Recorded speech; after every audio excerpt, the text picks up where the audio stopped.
کیا درود تنجینا پڑھ سکتے ہیں؟ ثابت ہے، بزرگان دین کا عمل ہے، اور الفاظ بھی ان کے شریعت کے مطابق ہیں۔ نہ جانے بعض مشائخ قرآن کیوں اس پر ناراض تھے اور وہ نہیں مانتے تھے۔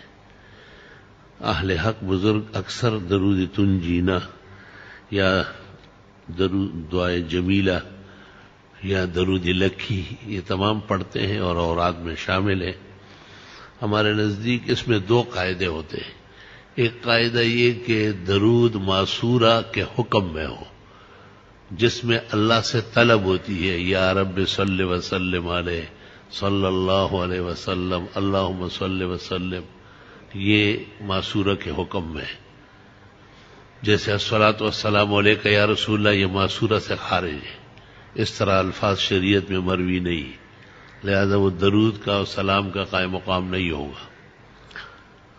اور یا یہ کہ اس میں شرکیہ الفاظ ہوں، جیسے درود تاج میں دافع البلاء والوباء والقحط والالمی والنور من نور اللہ، اس قسم کے الفاظ سے بچ کر باقی درود درست اور صحیح ہے۔